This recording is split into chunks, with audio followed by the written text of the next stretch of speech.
La police ougandaise a interpellé l'un des principaux architectes du génocide d'avril 1994 au Rwanda. Il s'agit d'Idelphone Nizeyimana, ancien capitaine de l'armée, officier des renseignements, des services de renseignement, son surnom le boucher de Butare. Alors, Roland Amusunga est avec nous en direct. Merci d'avoir accepté notre invitation. Je précise que vous êtes le porte-parole du tribunal international pour le Rwanda. Est-ce que vous pouvez tout d'abord nous expliquer les circonstances de cette arrestation ?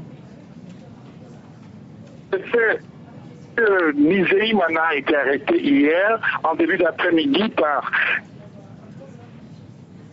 du TPIR, des enquêteurs du TPIR à Kampala.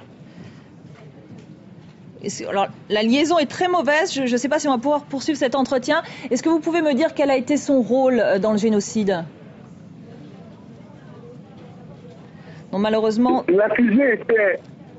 L'accusé était un capitaine et il aurait joué un rôle très important selon le procureur dans la commission des crimes et surtout qu'il a été à la base de la mort en quelque sorte de la reine du Rwanda selon le procureur, car il avait dépêché à la résidence de la reine un groupe de soldats qui ont été exécuter la reine.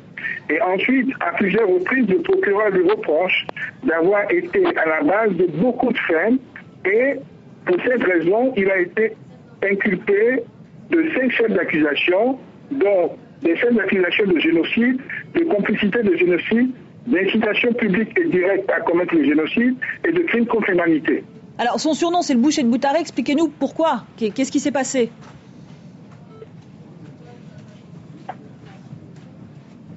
Il y a beaucoup de faits que le procureur lui reproche.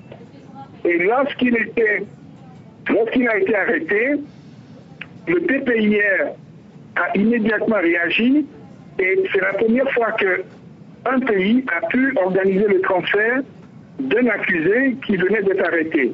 Et maintenant, il aura la possibilité de répondre de ses charges devant les juges à Arusha où il est attendu incessamment. Qu'est-ce qu'il risque ?